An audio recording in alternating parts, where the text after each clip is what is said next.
Gundersen health leaders say that they are experiencing at or near capacity hospital levels right now, and this is something that we saw last year as well, with hospitals struggling to keep up with capacity. But unlike last year, this year many of the COVID-19 patients in the hospital are younger.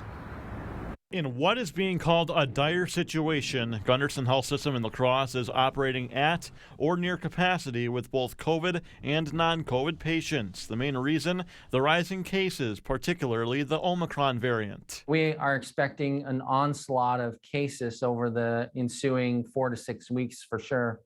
And that bodes poorly for those of us that are trying to run a hospital. Dr. Michael Dolan says right now, most COVID patients hospitalized are under 70 years old. About 80% of all COVID patients in the hospital are not vaccinated. Definitely, if they're younger, that tends to be the case.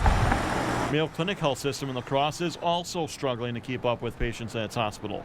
This is not new for them. The Mayo Clinic hospitals have been operating at or near capacity for months now. Dr. June Che says Mayo has not been shipping off patients to rural hospitals, but she says because of the lack of staffing at almost every healthcare system, it's possible patients experience delays in care. This is something that we are certainly encountering, and we're in dire straits right now. This is the second year in a row when a winter surge in COVID cases has strained our hospital systems.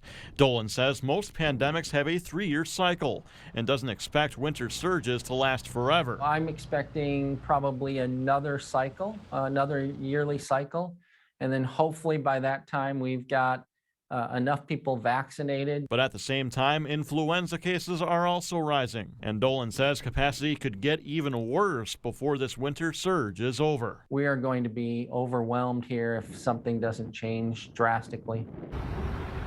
Now, Dolan says in this pandemic it is important to stay the course, especially during these high surges, and then when those cases drop off significantly, it's a good time to have discussions on what to relax on certain COVID-19 mitigation strategies. Mike and Amy? All right, thanks a lot, Tyler. Experts say the most important things you can do right now, obviously get vaccinated if you can and wear a mask.